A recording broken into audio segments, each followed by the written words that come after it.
911, what's your emergency? Help. I've been shot. You're awful. Is it all good? I love Should it. we take it again? I love it. No, Okay. One take wonder. Come on. It's so good. I actually just remembered what my idea was for the opening bit just now. It was a really bad idea. And it was you being the dispatcher, and then I just start singing the song You're Awful, which I believe is a song from the movie version of On the Town. The musical On the Town. Have you ever seen it? No. It's Frank Sinatra, Gene Kelly, maybe. I've heard of it.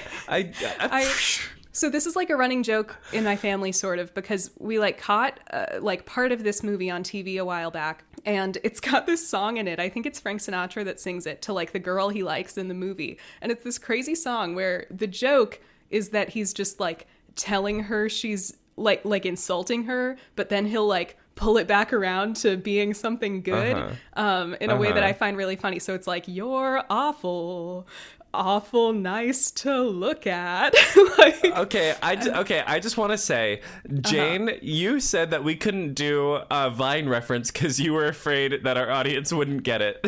Okay, I told you this was a bad idea, and I wouldn't have, this was my joke idea. I wouldn't have actually used it. I'm just so obsessed with that. You're right. She doesn't know that he hung up on her Vine, but she does know You're Awful. On the Town. Awfully beautiful. From On the Town, the musical. On the Town is a very popular musical film, Ryan. You're right. I mean, it's no Mean Girls, but it's very popular. No Mean Girls, the musical. It's Bernstein. It's Bernstein. The You're Awful song isn't Bernstein. I think they only used one or two songs from the original stage musical in the movie. It's the one with New York. New York, it's a wonderful town. Can you even call it the same musical at that point? It's a thing they used to do in Hollywood. If you were adapting a stage musical, there was a 50-50 chance that it would have some songs from the original. That's like a full ship of Theseus moment. I know. How many, can you rebuild it with the songs they didn't use and make a new story? One of my favorite Fred and Ginger movies is The Gay Divorcee. Gay as in happy, and it was based on a stage musical called Gay Divorce, which is even funnier. And it had songs by Cole Porter, and then in the movie they used literally one Cole Porter song, Night and Day, which is a very famous standard, and they just replaced all the other songs with random bullshit that they thought would sell better, I guess. I do love a good Cole Porter, though. I think my favorite Cole Porter song might be You're the Top from Anything Goes. Oh, yeah, because that one also has become funny with age. That song is so fucking funny. But if baby, I'm the bottom, you're the top. True cultural archivists might know this, but in season 3 of Glee, we haven't even talked about 911 yet, but I'm talking about Glee. Don't worry about it, Queen. Don't worry about it. They brought on Jeff Goldblum and Brian Stokes Mitchell to play Rachel's gay dads. Perfect casting, in my opinion. Except for the fact that retconned her two dads that she had shown a picture of, one of whom was black in season 1. Yeah, Brian Stokes Mitchell is black. He's just lighter skinned than the guy that they got in the Polaroid photo. Well, yes, that's what I mean. They in order to give them more incentive to come on the show, because in the episode they do a live little snippit of the song You're the Top, but they also released just did.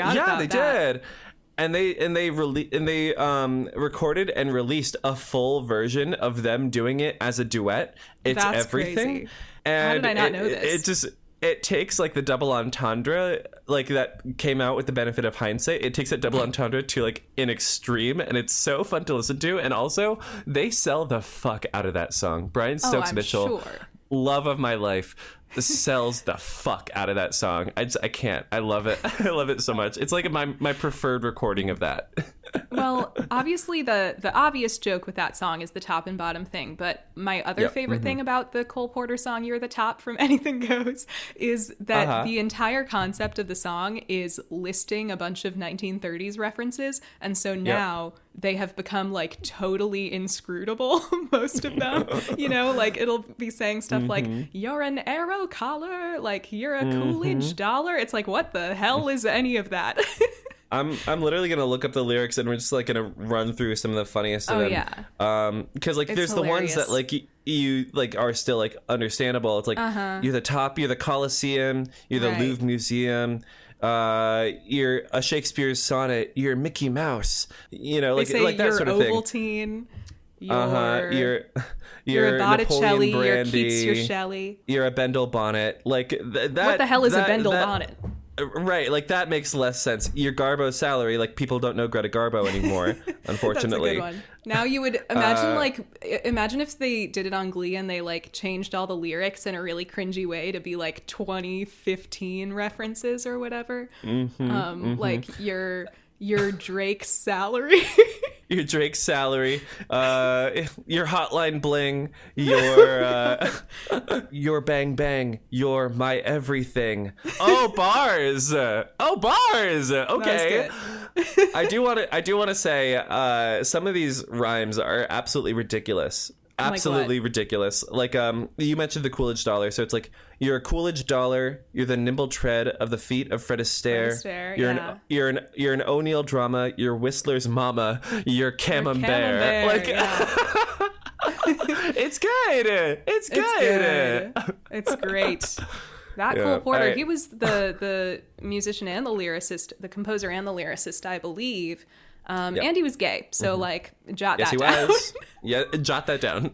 Although I'm sorry I'm going off on tangents, but I think people find it fun to hear people talk about obscure knowledge that not a lot of people talk about anymore. They made a Cole Porter biopic back in the day in like the 40s called Night and Day, starring, of all people, yes, it starred Cary Grant, who, if you've seen pictures of Cole Porter, they're not exactly like twin brothers. And most ridiculously, of course, because the movie's from like 1946 or whatever, it depicts him as like a totally heterosexual guy with like, you know, great love affair with a woman in his life. And it's like just so far removed from what the guy's life was presumably actually like. I mean, that is the most flattering biopic depiction I think I've ever seen in my life. It's true. I would be, even if they made me straight, I would be like, you know what? I forgive you. Thank you for casting me as Cary Grant. It'd be like doing like a I don't know, like a Salvador Dali biopic and casting Robert Pattinson or something. Oh wait, they did that. Wait, I forgot about that. Is that still coming out? That came out in 2007. Did it really? It did. This is like a Mandela effect thing. I feel like I had heard of this as like an upcoming project. Okay, to be fair, I'm looking up pictures of Dali. He was not a bad looking guy. I mean, he was crazy looking with his mustaches and stuff, but like as a young man, he looks like a hot guy. Yeah, he did Little Ashes. 2009. But that was the one. And this is for you cinephiles out there. That was the one where they actually had him masturbate on camera. And this didn't show up. But he actually did it. That freak. He's known for stuff like that. Well, I don't mean like stuff like that, but for crazy acting choices is what I mean. Yeah. Shall we get into the episode we're talking about today? Welcome back to First Respodcast. I'm editing this, so we'll see how much of that stays in the episode. Honestly, I vote for all of it.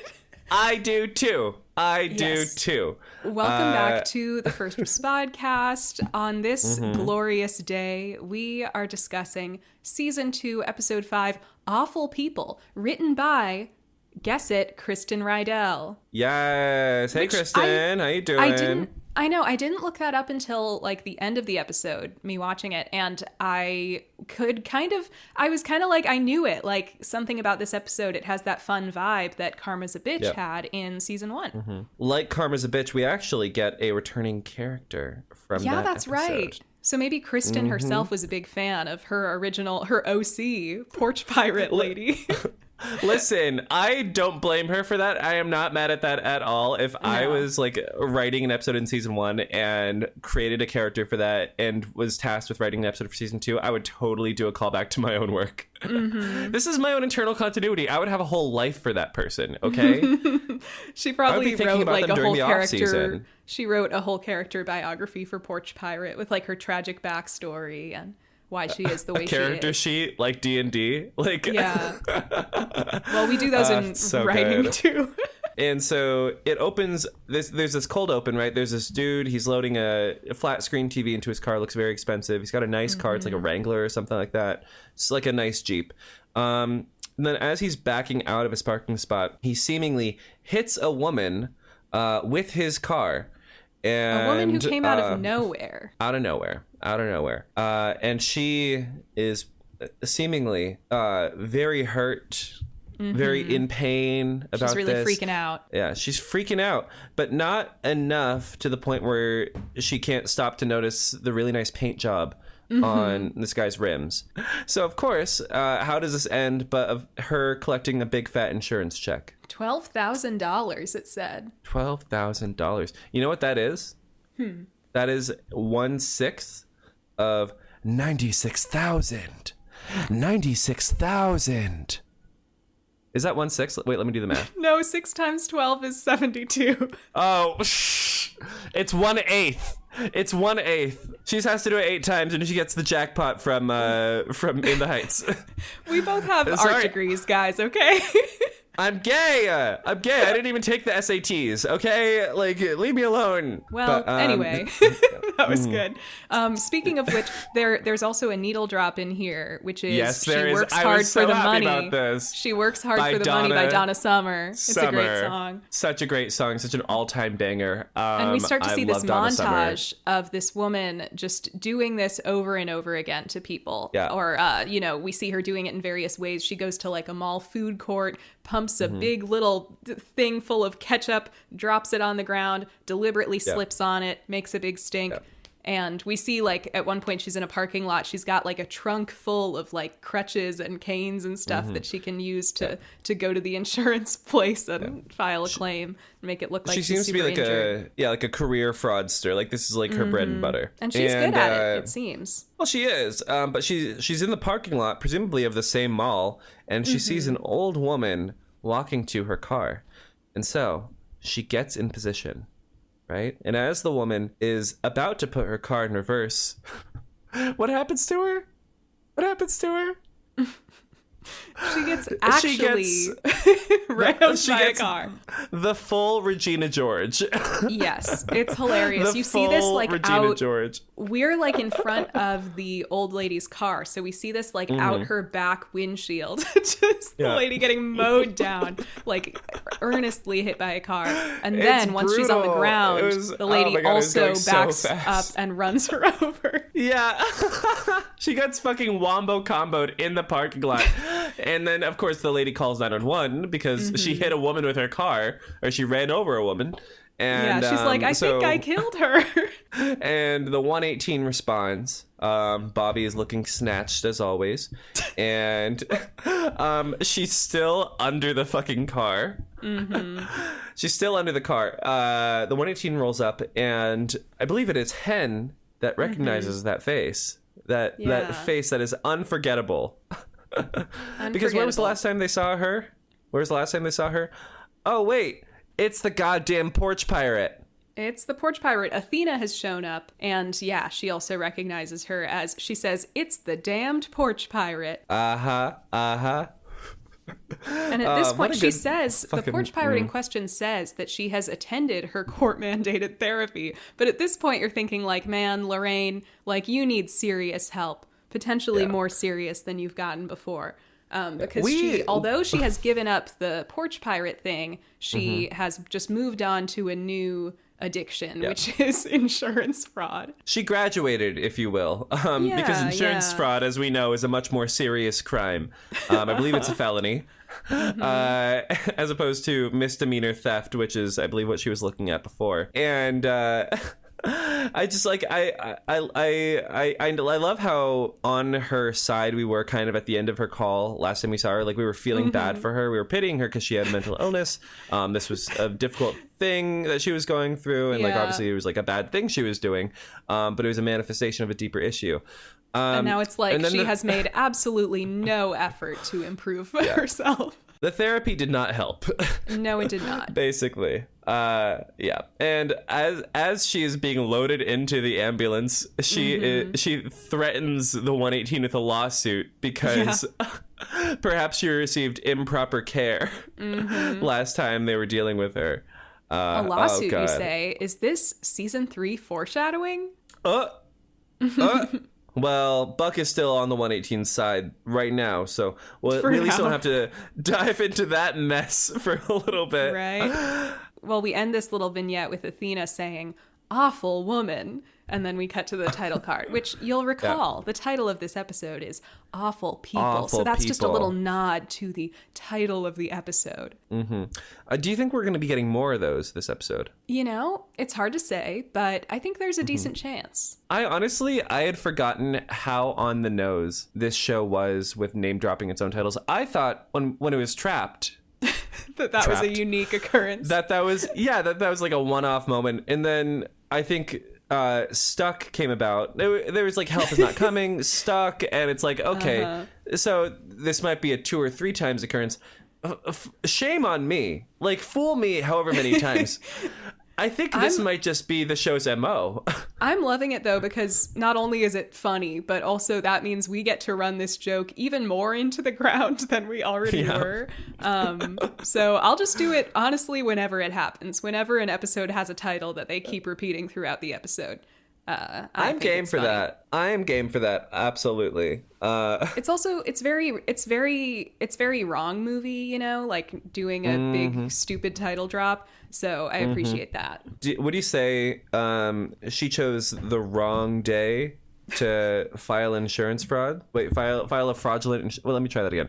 Would you say she chose the wrong day to file a fraudulent insurance claim? Or you could say like she chose the wrong car to get run over by. Or you could say the woman driving the car chose the wrong, or no, okay, let me try that again. That was a choice she made. you could say that the guy running her over in the opening chose the wrong woman to accidentally hit with his car. Because Vivica A. Fox, just let us know, how did we do? How did we do, Vivica? Are we living up to your legacy? Are we doing it? Did we do it right? Well, from there, we go to the 911 dispatch center where a caller is being rude to Queen Maddie on the phone. Yeah. I was like getting pissed off for her. And I knew it was fiction. Seriously. How dare this caller be rude to Queen Maddie? This is pretty bad. Like right before she hangs up, the lady's like, "Why didn't you just tell me that, you stupid bitch?" And then hangs up. I was like, I guess maybe partly because it's like one of these network shows that like can't swear. I like sometimes forget that they can say bitch. So it felt very harsh to me. I was like, whoa, like, do not say that to my girl. You know, we haven't heard dick or pussy since the first 2 episodes. So maybe maybe they're metering it out a little bit at the top of the season. Because they have 18 episodes. Yeah. I'm going to need a little more dick and pussy content in this show before the end of season 2. People have been asking for that in the newer seasons. And let me just say, I am all on their side. Okay? But I love how this caller is just architected perfectly to just be the most nightmarish, like, customer service-esque like caller you could imagine, because she isn't giving Maddie any information. Obviously she gave like the address and like the ambulance is on its way and whatnot, but like she's not gonna check the guy's pulse, obviously. She doesn't want to touch him, right? And it's like, I don't know the beef here, I don't know the story here, and quite frankly I don't want to get involved. But like, you gotta give her something. You can't just like be absolutely sort of like ruining this woman's day through the phone. I guess that's the theme of the episode, you know. It's like, it makes sense because obviously in any job, like, you will have customers be rude to you sometimes, but it's crazy to imagine people on the phone with 911 being rude to 911. Like I could see them like, you know, you're in a really scary moment and maybe you like say something you don't mean, but like just being like a rude like customer type to 911 seems so crazy. Yeah, it's insane. It's like, do you want him to live or not? Yeah. But Maddie like yanks off the headset after hanging up, and I wrote in my notes, Andrew Garfield in The Social Network walks into the break room. Yeah. Do you know what I mean? I'm sorry I keep referencing this movie every episode because it's like part of my personal brand now, but do you know, like she walks really forcefully and angrily into the break room. I feel like I need to rewatch The Social Network just to have a conversation with you sometimes, because like I've seen it once. It's an iconic thing about the movie. There's a meme where somebody wrote on Twitter once like cunty walker, and somebody quoted it with that shot of Andrew Garfield walking really forcefully into the Facebook headquarters. And now Maddie is being the cunty walker, and Andrew Garfield being her way to the coffee pot. Yes. And she meets a little diva named Gloria, who is an older employee. Gloria is an older employee at the dispatch. She's been there, she says, 20 years. Josh describes her as this place's Celine Dion, if that tells you anything. Gloria presents her with a paleo muffin. A paleo muffin. Remember paleo? Yeah, I had to look up exactly what the rules of paleo are, and then look up a paleo muffin recipe just to understand what we were working with here. Well, so share with the class. Like okay. Let's talk about it. You know, paleo, you're supposed to eat like fruits, vegetables, nuts and seeds, eggs, lean meats, and oils from fruits and nuts. You're not supposed to eat any grains, legumes, dairy, refined and added sugar, added salt, starchy vegetables, or highly processed foods. So basically, all of the good foods you can't eat. Yeah, that sounds like the worst muffin ever.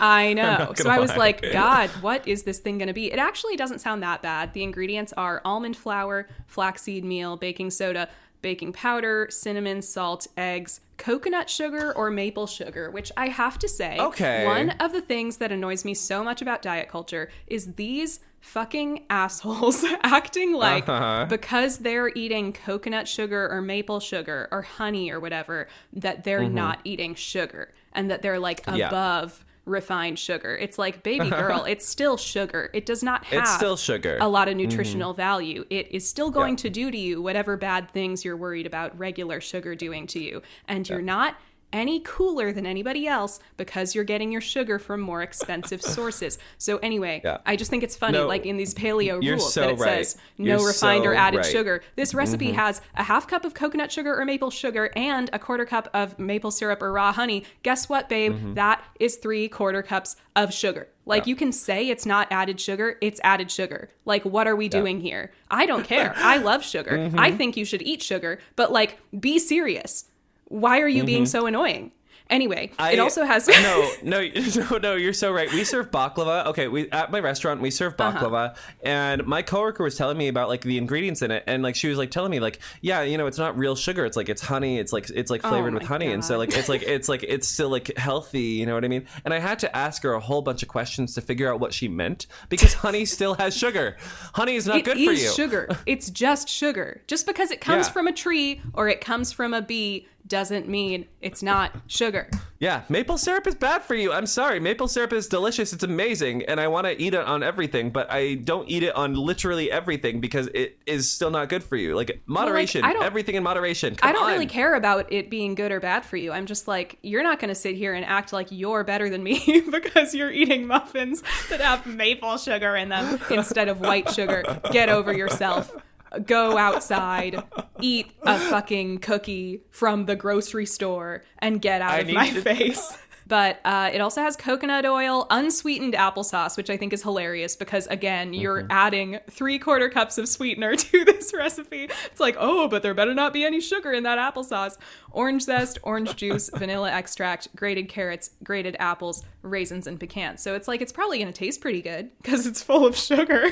Yeah, it sounds like a cacophony of flavors, but it doesn't sound like you're eating a salad or like a fruit salad even. Like, so anyway, it sounds like you're eating a muffin. Basically, the only difference is that it's basically just a gluten-free muffin is what it is. And I'm like, I'm sorry, Right. but I think humans should be allowed to eat bread. We figured that one out pretty early on in our history. I actually don't think our bodies are like not built to consume bread. I agree. I mean, some of them are, but like, that's a whole thing. True. You know, that's like that is My apologies. My apologies to the no. gluten-free Like, community for for acting like you didn't exist there for a second. Sorry for the gluten-free erasure. No, let's specify the gluten intolerant community. Let's zero in on that's them. Probably the more specifically. PC term. No. The gluten-free community, if you're gluten-free by choice just because you don't want that in your stomach, even though you can process it just fine, get out of my face. Then fuck you. Yeah. Men like you should be shot down like dogs. This is a wild tangent we're going on. But again, I support leaving it in. What I'm trying to say is I was like questioning like, whoa, paleo muffins? Like, what is even the point of that? And I feel like I had that feeling validated by looking up this recipe. But anyway, Gloria is the Dispatch's Celine Dion. Yeah, I gotta say, and I don't want to go on another tangent, but I just, at the top, I have to get this out of the way. I can't take the name Gloria seriously because so have you ever seen like the bad American Idol auditions? Yes, some of them. Do you remember that one guy who comes in and his name is Ian Bernardo? I don't know. Describe it to me. And he has two therapists, and he is wearing like this like blue shirt and like baggy jeans, and he has a fur to show how expensive he can be. And he does Gloria, and he does it like this: Gloria, you're on the run now. Going after somebody, Gloria. I don't think I've seen that one, but I like the vibe. It's all I can think of when I hear that name now. I can't even listen to this song, and I love this song, but I can't even listen to that song now because I all I can think of is fucking Ian Bernardo haunting my dreams. Damn. Gloria. So for the rest of the episode, I'm only going to call her Gloria. That's fair. And that's how it's going to be. But anyways, Gloria... She sort of talks to Maddie. She sort of like talks to Maddie about, you know, she's been in this game for a while and she's dealt with all sorts of callers. She says, you know, there are 200 languages spoken in Los Angeles. She's been cussed out in all of them. Kind of a little foreshadowing for Gloria's potential cultural insensitivity. Oh, yeah. Yes. Good planting and payoff, Kristen. Yeah. Love you, girl. Thanks, Kristen. And she basically tells Maddie, you know, don't take it on. You can only control the way you react to things. And that becomes sort of a recurring theme throughout the episode as well. And we see a little montage of Gloria like tearing it up at the Dispatch. There's a needle drop of a song called Gloria. And we see her. Not to be confused with Gloria. You're so on true. The run now. So true. Not to be confused with that. But it's kind of a fun little montage where at first we see Gloria like doing well on the phone, and then it starts to shift into like she's being mean, but like in like a fun, snappy, like reasonable dispatcher way, where she's you know, a guy calls in saying his house is being broken into, but it turns out he just heard some glass breaking, and it's about his like second home in Florida or whatever. So she doesn't take it seriously. She hangs up, and then suddenly she starts like responding to calls in really insensitive ways. She's saying like, oh, is this amount of crying like really necessary? And she has a crazy line where she's on the phone and she says, if you were really going to jump, I don't think you'd be calling me. Which, like, damn, this is a great character. I was enjoying this immensely. A great character is so fucking funny. It reminded me of like Best in Show with like the dad who's like he's like the negotiator for like when people are going to jump, and he goes like, well, that's the thing they don't tell you. They always jump. And then you see him trying to, and he's like, I will gouge your eye out with my own thumb. I shit you not, you little freak. It's like that level of like trying to get this person not to jump. It's so good. And I wrote down in my notes, is she ontologically evil? She might be. Yeah, that was a crazy line. That was my favorite one. One detail from her conversation. One detail from her conversation with Maddie is she mentioned, you know, if you think it would be easier to kind of see the faces of the people you're helping so that you can like empathize with them more, then maybe you should go on a ride along, which apparently is part of Maddie's training, like, you know, sit with a cop while they go about their day. So she decides to go to her friend Athena. And this is how, well, I say her friend, but this is the first time they meet each other. Maddie goes to the police station. And Athena already knows about Buck because she's like, she says the line, "Your brother's boss is my boo." I wrote that down too. would Athena say that? I mean, maybe, because now she's got this whole like no cap thing. And I also wanted to say she has a line in this scene where she says, "Your brother and I got off on the wrong foot." The wrong Although then she goes on to like sort of like talk about Buck in a positive light. She says like he has a heart of gold. And I was just like thinking like, man, I love it when they talk about like my favorite characters in like a positive way when they're not there. I don't know. It feels like, oh, they like them too. Oh, that's so sweet. Yeah. She's just like me. Then they get in the squad car. She's rocking the aviators, iconic. Yes. And they have a scene where they sort of just talk about things.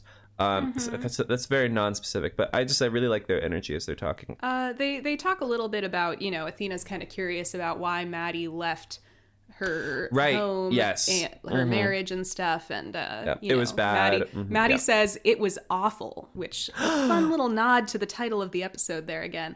And Athena has kind of a non sequitur of a line where she's like, "If every woman could realize how strong she really is, that will be the day we have world peace," or something. And I just thought that was funny because it's like not at all related to the theme of the episode. And so it's just like a random little thing to throw in to be like, and women rock. But I appreciate that. But Athena gets a little call over the radio saying, asking her to respond to a disturbance. And they get there and it is a like fictionalized version of the Westboro Baptist Church, basically, who are protesting a military funeral. They've got, obviously they can't say or show the phrase "God hates fags" on ABC or on Fox. So they instead have a big sign that says "Soldiers die for homo marriage," which was entertaining, at least. True. It's so true, honestly. I had to look up while watching this. I had to look up while watching this. I have always been aware of Westboro Baptist Church, but I've never really known like why they protested military funerals specifically. So I looked that up, and it seems like the only answer people have is just like to make people the most outraged at them as they could. Like, I don't think they have like a super clear ideological relationship between like why they think gay people are bad and why they think the military is bad. But yes, obviously they were known for protesting military funerals, and I presume still do. I don't really know like if they're still that active or not. I mean, culturally, they've definitely fallen off. I feel like they were at their peak, like in terms of cultural relevance during like the Bush administration, because it was kind of the one thing that the left and the right could agree on disliking. I think actually ContraPoints talked about this in her video on the quote unquote the witch trials of J.K. Rowling. It was like the one thing they could agree on was that because they hated both gays and the troops. It does seem like their whole thing was making everybody mad, but also their big patriarch died in like 2014, which I think spurned them falling off culturally as well. Yeah, so I first heard about Westboro because when I was like a kid and I was like learning about homophobia for the first time, and so I was like looking really into like the case of like Matthew Shepard and everything, and they like how they protested his funeral and everything. Yeah. And like that sort of like led me down this rabbit hole of like, who is this hyper Calvinist terrorist organization? Let's figure them out. So I forgot that they were basically in this episode, and so when Maddie said, "Who would protest a soldier's funeral?" I was like, oh shit, it's about to get real. I was begging, like, and I mean begging for like a Megan Phelps Roper Gaga like parody, needle drop. Do you remember the parodies that she used to do, right? Like the popper, like the I'm sorry, not the telephone parody where she's like, "God hates your praying because you love fornicating for fornicating." I think I am aware of this. Is she the one from that video of like 3 women doing, I think it's Poker Face, and they're like, "You ain't God, you ain't God." Yeah. Oh yeah, and they say like, "Show you what I got," and one of them says 9/11, and then they go into the chorus. That's like a meme video. go. Yeah, I do know who you're talking about then. Oh, it's so good. I did not know good. she was a Phelps. I just knew her as like an internet meme. Yeah, Megan Phelps Roper. That was it was a whole thing. But I was begging for a needle drop, and we didn't get it. So missed opportunity. It is funny though, like how obviously a like one-to-one depiction of the Westboro Baptist Church this is. Like it just literally is, like in everything but name. So we've got this group of like, you know, disgusting, boisterous people protesting a military funeral, and you know, the one of the uncle of the guy who died is like pleading with Athena, like, can you do anything to stop these guys? And she's like, unfortunately, it's their constitutional right to be here and protest. And I had a little twinge of like my spidey sense tingling, where I was like, is this supposed to be like straw manning protesting in general? You know, is it supposed to be a way to be like, yeah, I guess it's a shame that all protesting is legal, you know? Well, I was just figuring Athena would try to find like a workaround in sort of like that way that she sometimes does, bending the law, as it were, by like trying to find like a little loophole, like, sir, do you have a permit to use that bullhorn? This is a formal noise complaint, or like whatever it is. I don't know.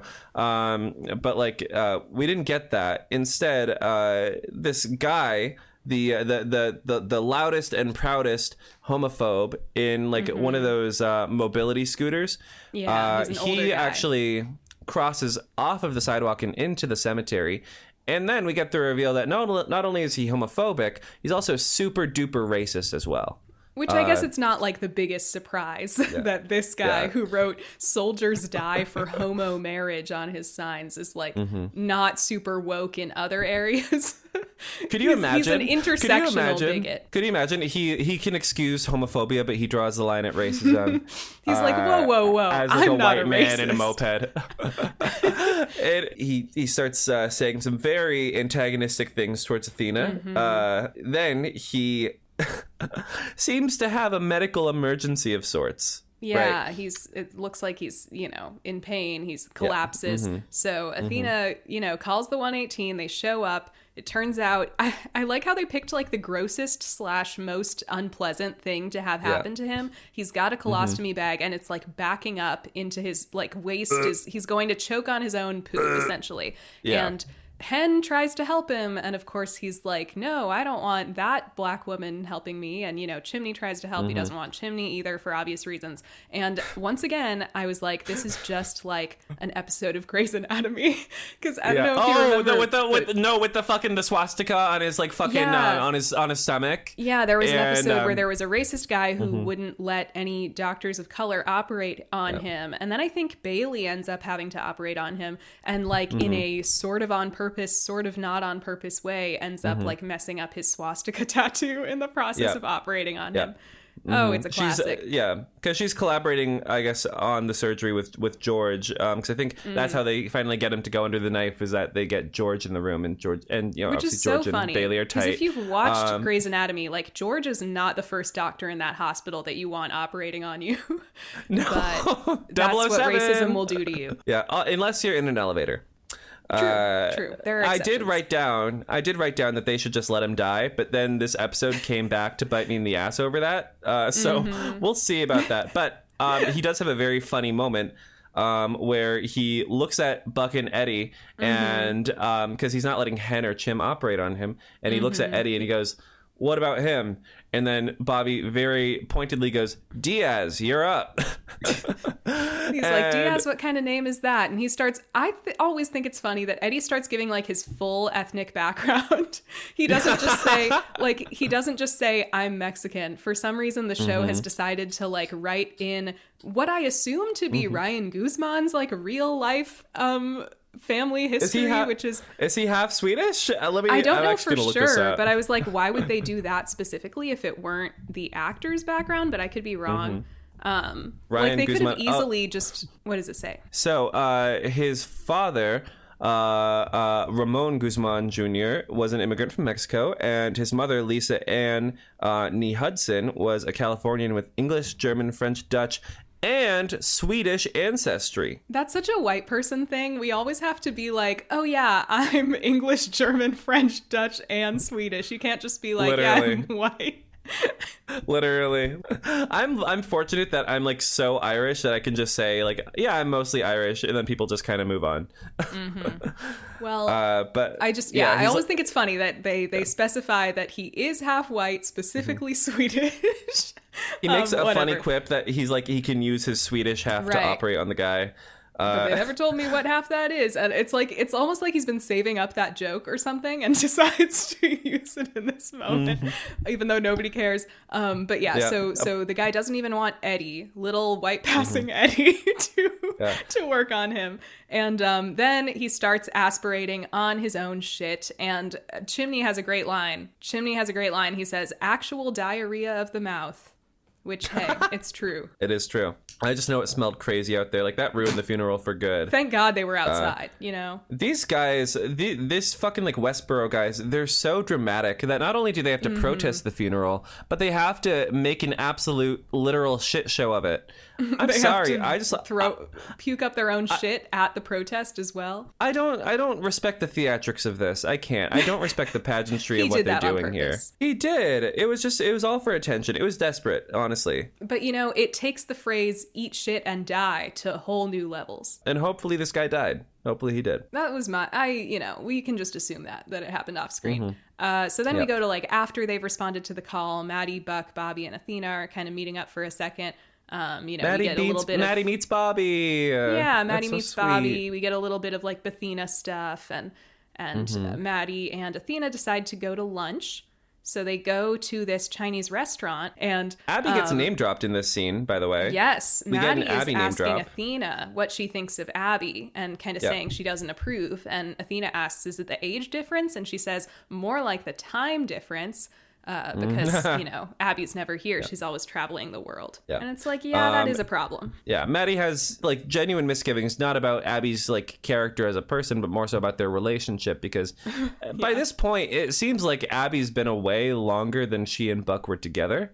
And she does say at one point, she's like, I'm mostly concerned that she hasn't been here for most of it, like, their relationship. Yeah. And so, it does sound like the majority of it now has been not when Abby hasn't been here. It's so tragic to watch Buck fall into this like kind of toxic situationship setup. I just want to shake him and ask him point blank to his face, Buck, in this situationship, are you the one with commitment issues or the self-esteem issues? Because we all know which one it is. We all know which one it is. And but of course we don't get too deep into that because something's going down at the Chinese restaurant. You know, It looks like they got raptured, to be frank. Yeah, there is still food on all the tables, but nobody's inside. And like the sign says it's closed, which is confusing. And so Athena decides to go in. She tells Maddie to wait outside. She goes in, gun drawn, and nobody appears to be in there. But she finally finds in the way back of the shop, there's this guy, like presumably a cook or owner maybe, who has been shot. And, she starts trying to administer medical attention. She gets Maddie back in there because, of course, Maddie used to be a nurse. Maddie starts, like, girl bossing the hell out of this situation. She is on it. She's apparently very competent at first aid. She, gets Athena to give her some plastic wrap to, like, seal the hole in the guy's chest so that he can breathe better. She's the MacGyver of, like, nursing on the scene. She's the MacGyver of, like, being a combat medic, essentially, right now. She's got plastic wrap and scotch tape and administers CPR on the guy and gets him back in working order. Like, it's insane. It's like more of an army medic moment than we ever see former army medic Eddie doing on the job. I just know that if Maddie was taking the grenade out of that guy's like body or whatever, that ambulance would not have blown up. Oh yeah. not to throw more Eddie shade, we're just saying Maddie is better than him. But she's better than most people, I would say. She loses a pulse, I think, or he stops breathing. And so she starts doing compressions and gets him back. Like he regains consciousness and he's like, how are you here? They hung up. And they're like, who hung up? And he says, 911. He hung up on her. He hung up on her. So that's to very all dramatic. of our Vine lovers listening from home. May she rest in peace. Ryan is here for the Vine lovers. I'm here for the on the town lovers. Yeah. It's our niche. It's our niche. But then we get back from commercial, and Josh, Maddie is telling Josh about this, and he is being a bit of a little weasel for the system at first. He is, and he specifically makes a very odd reference, which is he calls her Nurse Nellie Forbush, which I admit I had to look up because I have never actually seen the musical South Pacific, but this is a reference to the protagonist of the Rodgers and Hammerstein musical South Pacific.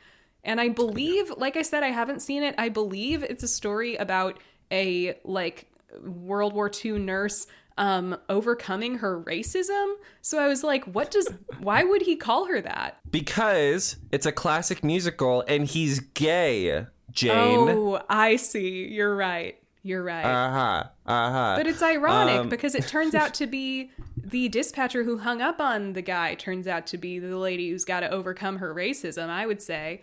So I'm just like, why? I would agree. Why would he say that? Like, was he just trying to think of any nurse in media? Josh Russo. So many questions. So many questions. I'm like, who is this guy?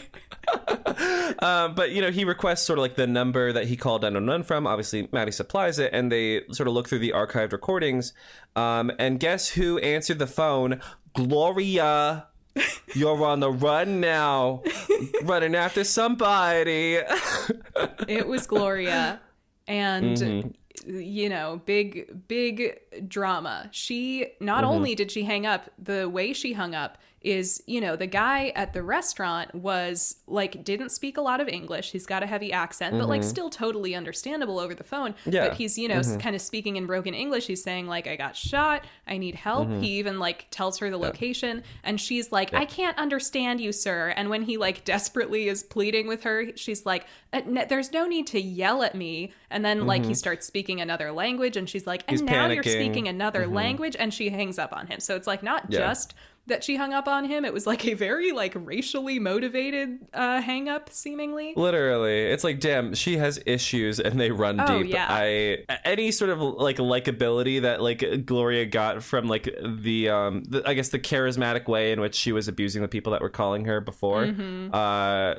Crazy thing to say. No, I totally agree with you. Gone. Yeah. And it's I do have to say, I did love this episode, but it is interesting that they never really deal with the obvious like racist element of her hanging up on people. Like they sort of explain it away as like part of her, like basically as like a trauma response. Not exactly, like they don't justify it, like it's clearly a bad thing, but they kind of explain why she did this in the end. But I feel like it doesn't address the fact that like she was specifically hanging up on like people who couldn't speak English, people who were like, just it seems like there are deeper things going on here than just the way they explain it later. Ryan Murphy, so many questions. True. We'll just blame him for any oversights in this episode. Kristen did nothing wrong. Nothing wrong, Queen. Never but we go in her from life. that. But we go from that scene to Hen, Karen, and Michael are having sort of a family friends gathering in the park with Denny and with Harry. May is nowhere to be seen. Maybe she's out gallivanting too cool or for this doing homework. Little kid picnic thing. Yeah, she's got video games to play or something. I don't know what she does. Does she She's have got hobbies? teenage girls to get bullied by. Exactly. She has a mom to sick on her bullies. I love that we never got a follow up to that storyline. I know. I love this show. Well, we do later in the show, I think. But yeah, at this point, no mention. I have to say, we misspoke recently when we said that Paisley the dog never gets brought up again, because who should be in this scene playing with the little boys but Paisley. Paisley's in this episode. So good on nice you, bit of continuity. 911, for not Nice immediately continuity. forgetting about Paisley. Unlike Bobby's Miracle Blood, but that we Which don't have we to will talk never about that right stop now. mentioning. But unfortunately, someone walks up to Harry and Denny, and it's Eva. It's Eva. Do you think Eva. they named her? Do you think they named her Evil? Do you think they named her Eva exclusively because Freudian slip? Do you think they named her Eva because it kind of sounds like evil? Like, was that their stupid thought process? What should we name this evil woman? That would be Eva. on the level of like that Family Guy clip of like Brian's writing his novel and he's like, all right, my protagonist is going to be named Norm Hull because he's just a normal guy. But that's not for the readers. That's for the scholars 100 years from now. But she's back, and she like took Paisley like from she like picked her up off the ground and everything. And I will say, like, with the tats and the blonde hair, she does look like a more grunged out Cruella de Vil in this scene, and I'm kind of living for it. Like the version of Cruella de Vil that would be in like a gritty live action Disney remake now. I would say like the version of Cruella de Vil that was like on like a gritty live action CW adaptation. Oh yeah, for that sure. Completely abandons the entire premise of the original like source material. Oh my god, a Riverdale style television adaptation of 101 Dalmatians sounds kind of awesome. What kind of like so Jane and I have 2 projects now. We'll be doing this podcast and developing that pilot. If the CW ever gets enough money. Ryan Murphy, call us if you're interested, because this sounds right up your alley as well. This could be like it would be very like for the girls and the gays. Oh, my cat just came in. Did you hear him? Hi, Stanley. I think what we're developing right now could be sort of what he wanted Ratched to be. Oh, yes. Eva holding the dog was not meant to last because Karen is on the move. Yes. She comes over and what does she say to her? She's like, you evil. She like really is ready to fight. I don't remember exactly what she said because I didn't write it down. But she is ready to like lay the smack down on Eva. I mean, like, and justifiably so. I mean, if she showed her face to my child after all she put my family through, like, I could not be held legally responsible for what I would do. I'd be like Santana. Snicks would take over, you know?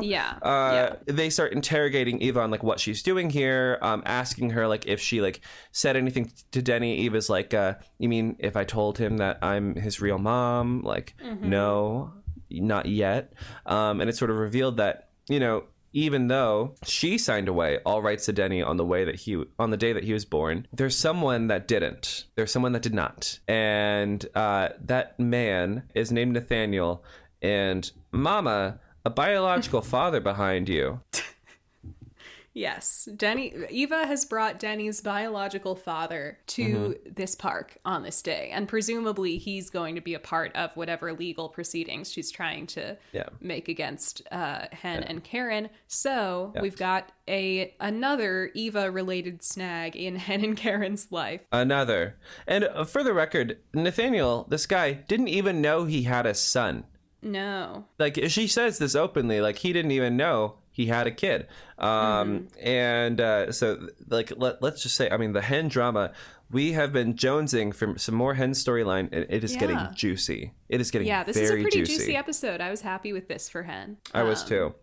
But from there, we go back to the dispatch, and Gloria is being fired because Maddie and Josh rightfully told on her. And of course, this is a very serious thing. And Josh even tells Maddie, like, it's not just the one hang up. Apparently, she had multiple calls spanning back like 8 months that she's been hanging up on. So obviously, that's like a massive issue if you're the dispatch. Not just like multiple as in like 3 or 4. Josh says like hundreds of confirmed calls, possibly thousands. Which that's like potentially like hundreds or thousands of like dead people that are dead because of you, depending on what these calls were. This woman should be in prison. But and you know, I decided to look this up in the moment because I was like, I wonder if this is, Josh even mentions like another case of this happening, and I did find in like 2015 a guy got fired for this thing. He had done this in New Mexico. It was, I believe, just one call, but it said they were like investigating to see if he had done it before. There was like a woman on the phone with him who was trying to help a guy who was bleeding out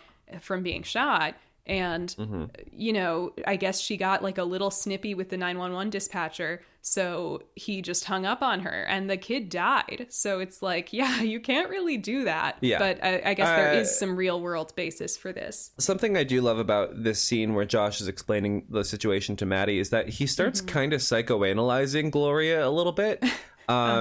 Josh is always saying some weird shit, but he talks about sort of her divorce and the way that sort of her personality shifted a little bit after that. For the record, she told Maddie that her husband was dead, and Josh is out here like doing like a full analysis of this woman, like it was like her breaking point or whatever. Like I'm overselling it a little bit. He doesn't go that deep into it, but like it's interesting that he's making this connection as she's being actively reamed out by administration and Sue Blevins, like peer, like over her shoulder, like looming over her, like she has an axe in her hands. It was reminding me actually of, I just watched Fargo last night for the first time. It's one of those movies that like I've always heard a lot about. I know of it. I'm a Minnesotan, and it's like the one famous Minnesota movie, so obviously I knew about it, but I finally watched it for the first time last night. And there's like a part of that movie where Frances McDormand, like she goes to the Twin Cities from Brainerd, and she like meets up with an old friend or something who's wanted to see her, and he tells her this big sob story about like, yeah, my wife died of leukemia recently, and like I've been so lonely, and he like cries in front of her. And then like the next day she's on the phone with another old friend, and they're like, oh yeah, no, he never even was with that woman. He like pursued her aggressively for a while, and then she rejected him, and yeah, no, she's still alive. He was just lying to you, and he's like has mental problems, and I don't even really understand why that's in the movie, to be honest. I would need to read some analysis about it, but it's just one of those crazy things in Coen Brothers movies. And anyway, it reminded me of this because for some reason Gloria, who had like I guess a bad divorce with her husband, is just telling everybody he's dead. Gloria gets out of her being reprimanded and fired meeting, and she's on the warpath. Maddie is directly in her sights, and she is angry. She is spiraling. She has this crazy line at the end of her like crazed rant where she says, you like these people, you give them everything you have and then they leave you for your sister. So presumably she says they're awful people. Presumably Gloria's husband left her for her sister, which is hard. I'll give her that. Most of us would crash out after a thing like that, but hopefully we wouldn't crash out in such a way that directly affects people's life and death situations. Yeah, it's hard to crash out when you have a job that like hinges on like you connecting people to life-saving medical services and like first responders.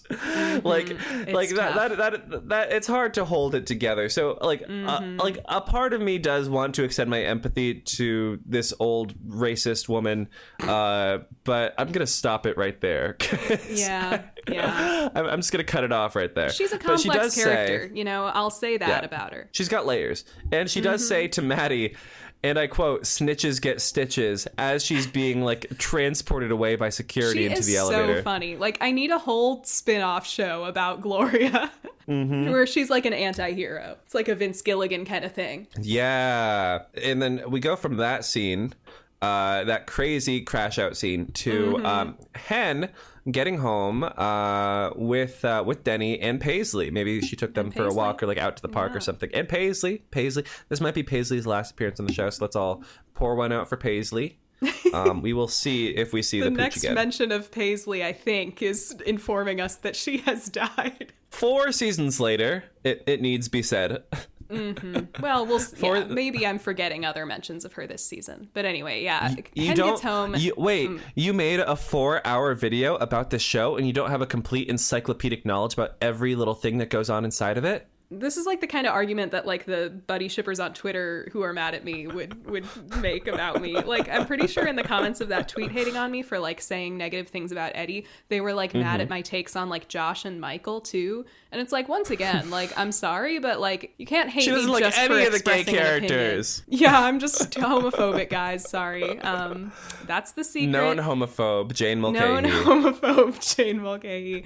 My secret's out. I'm basically like the fake Westboro Baptist Church in this episode. You should do the Gaga parodies. You should do the God hates all you pray. Oh wait, God hates. Wait, I don't. Never mind. I don't know how it goes. Well, I mean, this is your domain now, so you should know the lyrics. So, another strike against Jane, I guess. I have no idea what we're talking about anymore. I'll say no. You know what? Never mind. Let's move on. Okay. Hen gets home, and Karen is there, and Karen doesn't look happy, and Hen sends Denny to his room and tries to talk to Karen, and Karen's just kind of steaming about the Eva situation. Is there any like, is it because there have been like developments in the legal case, or is she just mad in general? I forget. I think she's upset because, Nathaniel would have a pretty airtight case towards reclaiming custody of Denny if that was a path he wanted to pursue, because of what Eva has documented against their family in her own case for custody, that we didn't really get a solid resolution to. So I think because of the sudden reappearance of Nathaniel, Karen is sort of seeing the writing on the wall that if this is the route that he wants to go down, they only have so many legs to stand on. And she's calling her lawyer like out of like office hours to like see if they have any avenues to explore, and he doesn't really have anything for her at the moment. So she's really stressed about that. I will say, I would love to see just one episode of Karen just like smiling and having fun, and like Hen and Karen just like really enjoying each other's company and just like loving each other and doing something cute. There's like one episode like that, I think in like season 5, when finally Hen and Karen, at least by the end of the episode, are able to like have a fun little story. Oh, when they go to the club. But we hardly, which again, it's in a Kristen Rydell season. I believe that Kristen Rydell is like one of Hen and Karen's like biggest shooters, because she always incorporates some good Hen and Karen stuff into her storylines. So once again, it's ridiculous that some deranged shippers online act like she's like homophobic for saying very mildly one time that she wasn't intentionally writing Buddy as romantic. It's like, come on. She was writing the Westboro Baptist Church scenes from lived experience of her times in the organization. Because she was that was actually a sympathetic depiction, you know. You were really supposed to feel for that man when he was choking on his own shit.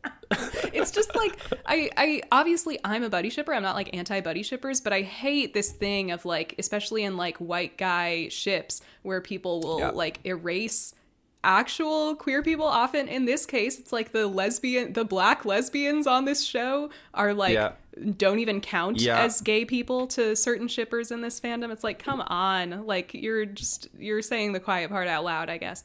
But anyway, Karen also says in this scene, she says, pertaining to Eva, she says, that awful woman. Could you say Eva is an awful person? Would you say she's one of the many awful people in this episode? I would say she's one of the awful people. But then there's something sort of there's something sort of underscoring this scene, which is that, you know, Karen is still really struggling with Hen's affair. And even though like her head, you know, she understands that Hen is truly apologetic, truly remorseful, and she has sort of like done the work to mentally accept what happened and continue with their family. At the same time, her body is still, I guess, struggling to reconcile that with the intense feelings of betrayal that she felt with that. And so that's still at play in this relationship. Yeah, I forgot that. Yeah, I really liked the end of this scene, because I get that. Like, I think it's a very mature thought to express of like, you know, mentally I like get it, and like I know that like there's nothing more you can do to make this up to me, but it's just like, yeah, like you are still angry, and obviously it's still causing problems for them, like by Eva trying to get custody of their kids. So it's like, even though like, yeah, she knows that Hen didn't mean for any of this to happen, it's like it is happening. And so of course Karen's angry, and it's like she doesn't really want to direct that at Hen, but it's like she's just angry in general. And I get it. That's difficult. And at the end of the scene, Denny comes in, and it's such a sweet moment with him and Hen. He comes over and he sort of like crawls onto her lap and everything.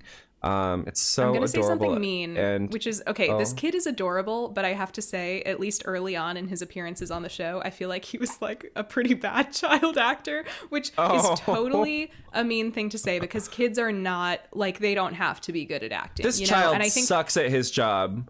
I'm just saying. I think it's very hard to find children who can really act. I also think children's performances can like fluctuate a lot over the years, because like some child actors are really good as kids, maybe because they're like kind of uninhibited and like just very free and like not really feeling a lot of shame or overthinking things. And so they just give really dedicated performances, and then they get older and actually find that they can't really act as adults. And sometimes you see the opposite, where maybe they're not great as kids and then they improve. I think May's actress gets like a lot stronger as a performer as she becomes an adult on the show. For sure. And Denny, I think, has gotten better too. I think like he's a lot stronger now. But I just think it's funny that early on, it's kind of clear that he's one of those kids where like they found a really cute kid who was like well cast in that sense.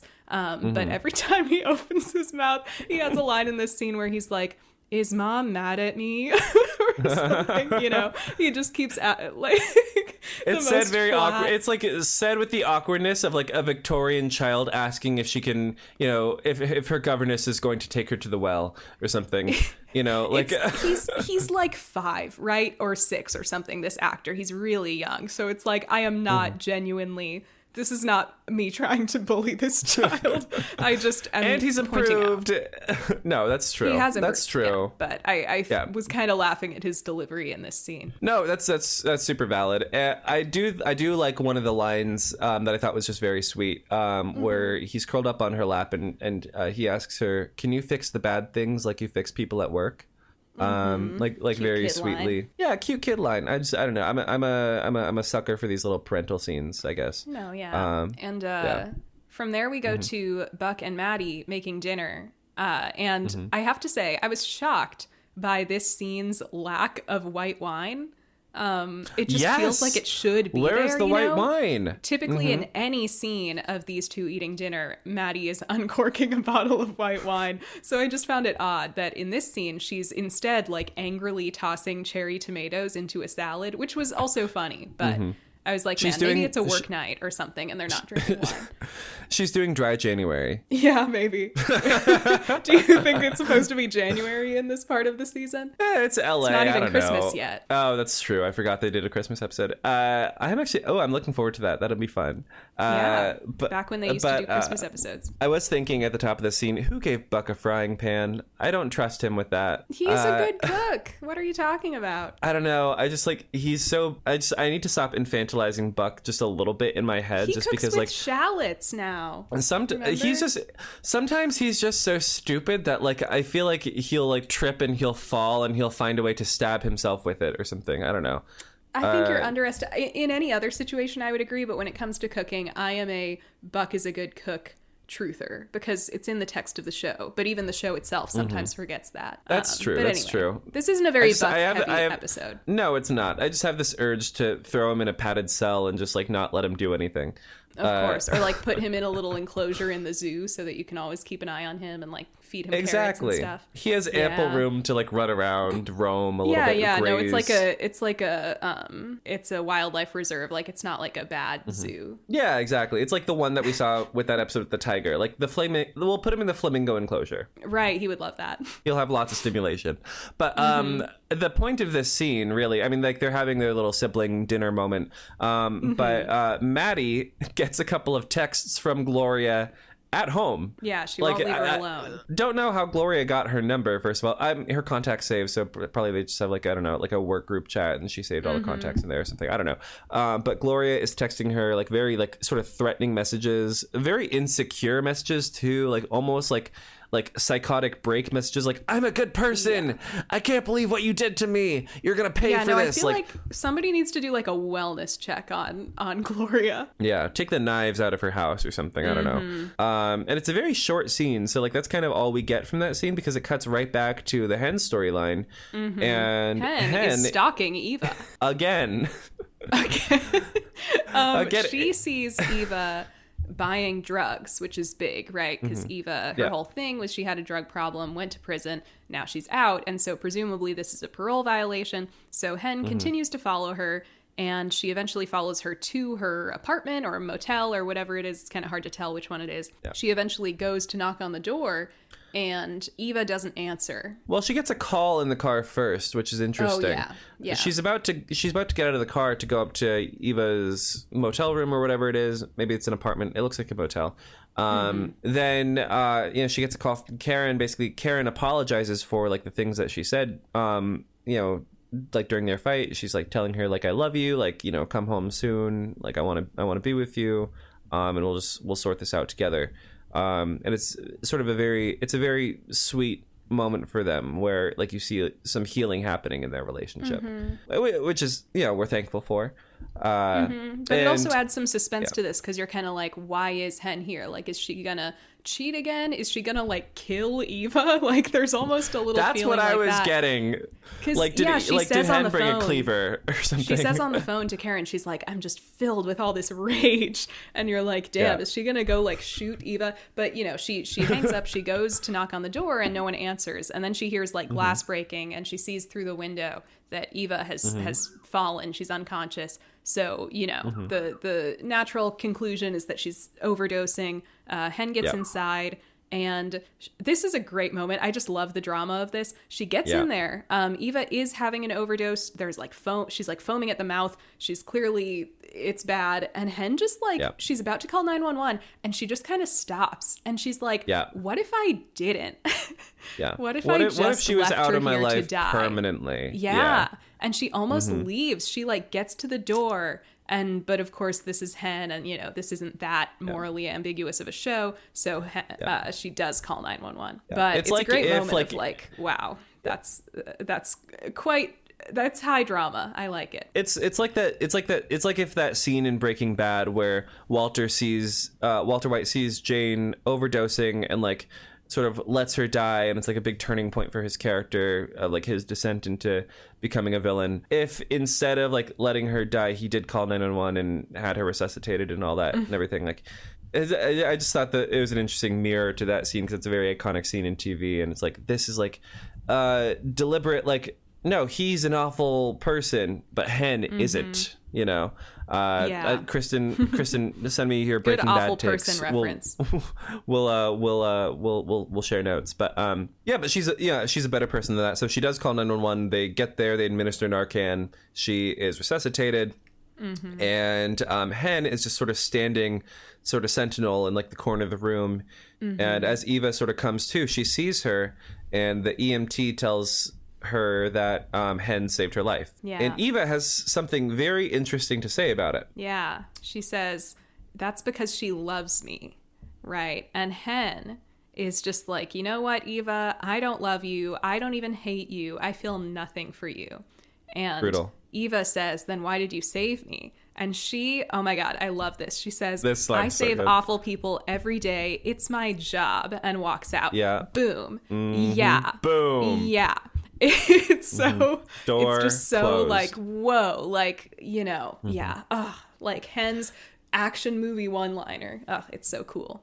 And Hen mentions that she's like calling Eva's parole officer. She's going to get her thrown back in jail, which is what it is. And it just sort of shuts the door on their relationship. Right. And honestly, and like, listen, as much as I do love the high drama of this episode, I am about ready to be done with this storyline. It's like, I'm going to be honest. How much could they really drag this on for much longer? But then we get to Athena is arriving at a hospital, I think. And there's like a doctor there who's called her because she's pretty sure they've found the guy who shot the restaurant guy. And, they say this guy came in with like crazy burns, and he says he got them grilling, but the wounds aren't consistent. Apparently, the guy who got shot in the restaurant had thrown hot oil on the guy. So these wounds would be consistent with that. And Athena gets there, and the guy is not in his room, and she finds him like unconscious in the like pain medication storage room or something because he had been in pain. He has a revolver in his waistband. Yes, which she confiscates. Presumably the weapon that he used to shoot the guy. And I have to know what their beef was. I have to know this guy and the cook's beef. I'm so nosy. I know it's probably a robbery. He just held up the place, right? You think it's more personal than that? I hope it is, because I feel like that would be really juicy. We get in season 8, we get like a callback episode where we learn the backstory of these guys. I want to say this scene is very odd to me because I thought this was all taking place at a hospital, right? So why then does Athena get on her radio and call for RA units to come give medical attention to this guy. She says, "There's a man here in need of medical attention." I was like, girl, you're at the hospital already. Right. Was there an explanation? And then we see him getting like Get a carried nurse. away in a stretcher after into the ambulance. I'm like, where are they taking him? Another hospital? Did I miss? Is it not a hospital? Is it just like a little clinic or something? I thought it was a hospital. Confused. It looked like a hospital. She was like a walking through the hospital. hallways. It looked like a hospital. Just get a nurse. He's in a room full of medication. I was like, yeah, can we not just page a doctor? Like, why are we... Just yell code blue and the entire floor will be on your ass, you know? I was so confused. And we're probably going to get comments being like, duh, they explained it in this one line that they're actually in some other location. But it read, I was pretty sure it was a hospital. So I'm not sure why this happened. It reads to the audience. It reads to the audience viewing at home like it's a hospital, which makes it a confusing character beat for Athena. It's like that's what we're saying. Like if somebody in this show, it's like if there was a scene on this show where somebody was in the fire station and caught on fire, and so someone radioed Call to the fire 118. department.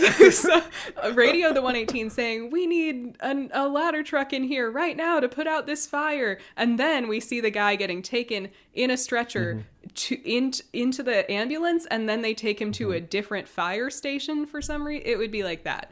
No, seriously, it's like if like Bobby was cooking dinner and a grease fire started and they called like the 125 or whatever, or like the 221 to like come over from their fire station, and because at least it wouldn't.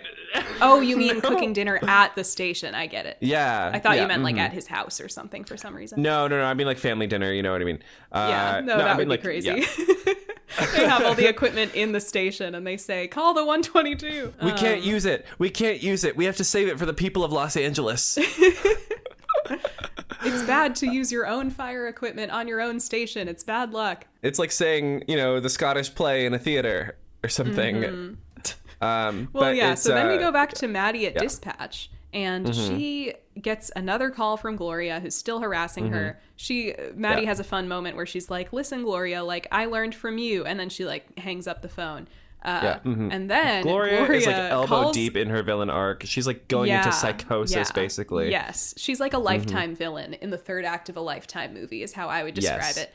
And she's like in her car in traffic on the road, and when she's calling Maddie, and then she calls 911, like makes up a fake identity as a police officer to get redirected straight to Maddie. And so she gets her on the phone again, and she's like, "Well, I guess you can't hang up now because you're against the idea of hanging up on 911 calls," which doesn't really make any sense because like she is well within her rights to hang up on like frivolous calls. Like she says, like, she reminds her, like, Gloria, it is against the law to make a fraudulent 911 call and to impersonate a police officer. Have a nice day. Hangs up. Yeah. But then what should happen? But Gloria, tries to get out of traffic. So she kind of like pulls away into a side street and a cat runs out into the road. She swerves, avoids hitting the cat to her credit. Like she may be racist and has hung up on hundreds, maybe thousands of people who called her when they called 911. But like at least she didn't kill that cat. Kind cat of a survived. redeeming moment. Yeah, and she's an animal lover and an innovative 911 dispatcher. A racist. She swerves to avoid hitting the cat, and she crashes her car. It doesn't look like a terribly disastrous crash, but she's stuck in her car. Oh my God, she's still on the line, and she says, I lied and said stuck. Maddie hung up. She didn't hang up. I lied. Sorry. She's still on the phone. And she's stuck, believe it or not. She says, I'm stuck. Would you say she might even be trapped in the car? I think you could even say, I think you could call it that. Yeah. She's stuck and she she's might trapped. really be trapped. She's by stuck the airbag. and she's trapped and she's an awful person. All of those things. She's all of those things. It's creepy AF if you think about it. It's creepy AF. It's hashtag creepy AF. She's on the phone with Maddie, but the airbags have gone off, and I guess she can't hear Maddie on the phone anymore. Like maybe her ears are ringing or the car is loud or whatever. There's like the hiss of the airbag, like the air coming out of it. It's probably really loud. Something about the crash has like jammed her door. It's that thing. It's like why firefighters use the jaws of life. Her door has gotten stuck. So she starts just kind of pouring her heart out to Maddie on the call, assuming that Maddie has hung up. She starts kind of giving this great monologue where she's like, you know, I was going through my difficult divorce several months ago, and one day I got this dead-end call from this woman who, you know, was in an active shooter situation, and I just knew that, you know, help wasn't going to come in time or whatever, and she was so afraid, and I knew she was going to die, and I just hung up, and I felt so relieved. And I love this monologue because it's kind of like real, you know, it's just, it's genuinely emotional. And it's like a deeply upsetting like thing to hear, and like the actress is selling the fuck out of it. I don't know the actress's name. It's deeply upsetting, but it's also one of those like it's not like that. I'm not saying I would do this, but it's like a thing you can understand. You know, it's like it is really taxing work to do a job like that, and like it's very human. For sure. So it's just like it really sort of like breaks down the facade of like Gloria in this like psychosis or this badass or whatever, and you find out that she's like just really this sort of like deeply sort of sad, sort of hurt person. It does actually, like, I was genuinely feeling for her in this moment, because like it's hard to think you're gonna die, you know, and it's hard to watch your life fall apart. Not that it excuses the racism. But yeah, she's episode, complex. She's got layers. Exactly. And that's all I meant when I said, like, I feel like the ultimate kind of explanation for this doesn't fully address like the apparent like xenophobic like racially motivated part of her hanging up on people, but in this I do it's a very emotional explanation for kind of the root of her behavior. Maddie's listening to all this. She cries on the call, you know. She does. Maddie, drink. Classic Maddie. Drink for Maddie crying. And she manages to pinpoint her location, and she does get help there. The 118 shows up, and you know, Gloria's like, "You didn't hang up." She wasn't abandoned because unlike Gloria, Maddie is not an awful person. Maddie is a good person. Maddie's a good person. So and then so from there sort of we get the wrap up with Gloria's story. She's saved, and then, you know, we see sort of like Hen is getting kind of like a background check on this guy Nathaniel. Athena sort of like looked into what he's all about, and he turns out to be just like a really stand-up citizen. He has a great life working a steady job at Home Depot. He counsels at-risk kids on the weekend. He has good credit. He's living a very honest life, and it seems like a deliberate thing that he did, like a choice that he made to live his life in this way, because after his wife passed from ovarian cancer, we get the full backstory. He had a wife who had ovarian cancer, and she passed away, and he started self-medicating with alcohol. And then after one too many DUIs, the court ordered him to attend rehab, and that was where he met Eva. Yes, and you know, he cleaned up his act, but he has this child he didn't know about out there in the world. But Hen's kind of worried because she's like, well, he sounds like such a great guy, like he's gonna look good in court. And she tells Athena about what happened with Eva, and she specifically mentions having that moment of thinking about just leaving her there. And she says, does that make me an awful person? Little callback to the title of the episode. But Athena's like, no, it just makes you human. And Athena kind of starts going into her end of episode monologue. There was a funny moment here where she has a line where she says, like, you got to have faith. And I swear to God, I was 100% expecting a Faith needle drop. But it didn't happen. Like Faith Hill? Some other song. Or, wait, Faith by who? No, Faith, is it George Michael who did that song? Yeah, okay. Oh, that would have been fun. That would have been very on the nose. It would have been extremely stupid because she literally just said the lyric from the song. But knowing this show, I was expecting it. But no, they play some other song. And we see, also musically not the vibe at all. No, that's true. But, you know, if it were up to me, I would do it for the laughs. For the memes. We get kind of our wrap-up montage that we often get at the end of these episodes where we see Eva's going back to prison. The 118 is... They're getting the guy, the shooter from the restaurant. They are, for some reason, carrying him on a gurney out of the hospital into an ambulance, presumably to bring him to a different hospital. Athena is arresting... It's straight to jail. Yeah, I mean, are they taking him to, like, the prison medical bay? I don't know. I don't know. But Athena's arresting him. Then we also see the 118 rescuing Gloria, and we see Sue kind of congratulate Maddie on, reporting all that. And Maddie tells her that she's not going to let things get to her, which was something she kind of set up with Athena earlier in the episode about how she's not going to let awful people get to her. And we also see Denny's biological father has like sat down to a meeting with Hen and Karen, and he's actually telling them that he wants to follow their lead, and he's being very respectful. And he says, I get it that Denny is your son and you're his parents, and I wouldn't want to get in the way of that. So Athena mentions earlier that Nathaniel, all he's really seeking at the moment is like visitation rights because he wants to get to know his son, which I think, honestly, visitation is reasonable. Yeah, I really do. And I think that I'm really glad that they're, instead of continuing to spiral and dragging the storyline out further, just meeting with the guy and having a productive conversation and just like talking about this as people.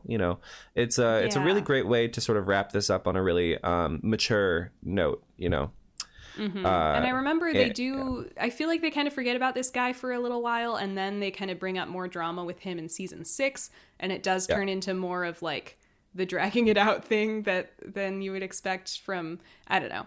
I feel like... Unfortunately. But it's not bad. But I feel like both times they've brought him up, it's sort of like they bring him up implying that he's going to be a part of Denny's life, and then we just kind of don't see him again. But I get maybe that it's hard the actor's to booked and juggle. busy somewhere else or something. I don't know. Maybe. I get that it's hard to juggle like every single peripheral character you bring up, like Paisley the dog. But why is it that Hen's storylines always get shafted? Well, I think we kind of know why. But I wish it weren't that's true. on that. Yeah. Kristen was the only person out here trying to give Hen the time she deserves on this show. And I stand by that. But then we see the 118 sitting down to family dinner. I have to ask, why does Eddie sit at the head of the table? Why is it Bobby and Eddie like their mom and dad? How does that make any sense? Why is Athena not on that end? Or like because Jane, that's where the princess sits. Oh, okay. When you put it like that, I get it and I support it. That's the princess seat. I was just thinking, so nice of them to finally, for once, invite the other members of the squad to eat dinner with them. True. We see some firefighters so nice to we have don't the recognize. Extras yeah, we see some table. Extras around this table. So it's like finally the 118 are bonding with not just their little clique of main characters. What was that tweet that's like headcanon for the show is that all the other firefighters at the station think that the core group is really cliquey and they don't really fuck with them like that?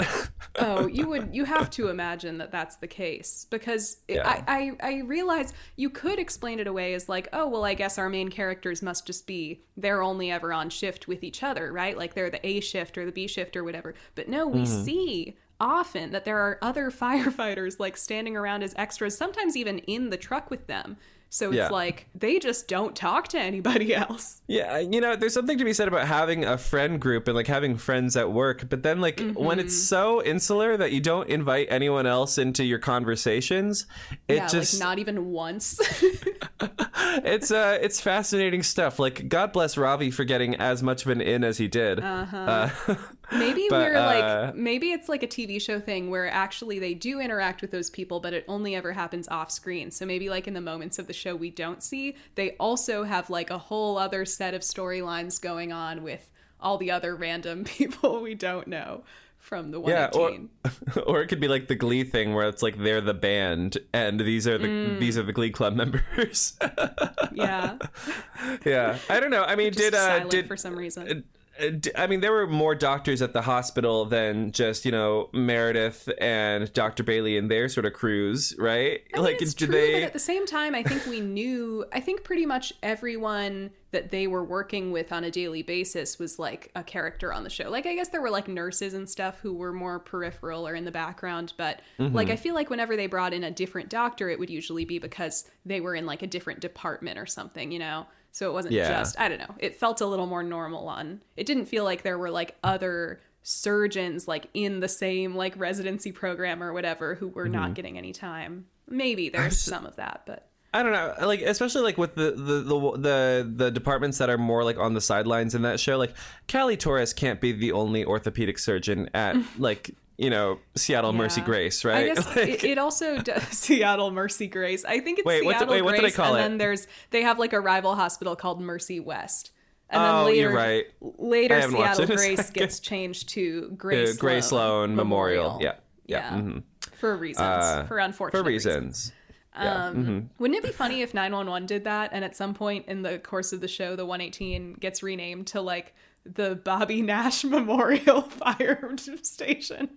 I mean, when he there are rumors, dies in a tragic fire accident. There are rumors that Peter Krause wants out of the show. There are rumors. Yeah, but I doubt they would kill him. It's one of those things where it's like his character has like had so many tragedies that I think they know that it would be like a little too mean to kill him off. I mean, you can never really predict, but I feel like this show, it's not like a Grey's Anatomy where they're just going to kill off people left and right. No. I mean, like Tim said, like in an interview, I think that he said that like he could kill anyone, he just doesn't want to because he loves all of the characters. Which is so funny for him to just admit. Like, that's not very good showrunner form.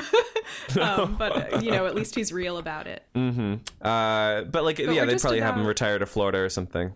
Exactly. Like, I feel like they would just have him and Athena retire and move, and then. Could you imagine that was the end of his storyline after all that he went through? He fucking like dies tragically in like a fire or something. That's why, because there are like some Eddie haters. Like, I think there were like some Buck Tommy stans who wanted Eddie to get killed off. And it's like, in a similar way, it's like, it's not just that I like Eddie and I want him to survive. It's like, do you understand how cruel that would be narratively if you just, it's actually, and I mean, I shouldn't say that this can't happen, because actually I'm reminding myself of the Dean Winchester on Supernatural story. Literally, that's what I was thinking of. Yeah, it's like the quintessential go through how to do it wrong. All these things. They had him go through all these things, and then finally the culmination of his storyline is he just fucking like dies unceremoniously. And so it's kind tetanus. Of like right. when you set up a character to like go through all this trauma and stuff, especially I didn't watch all of Supernatural, so like I don't even know all the ins and outs of that, but like with somebody like Bobby or even Eddie, like having all this trauma around like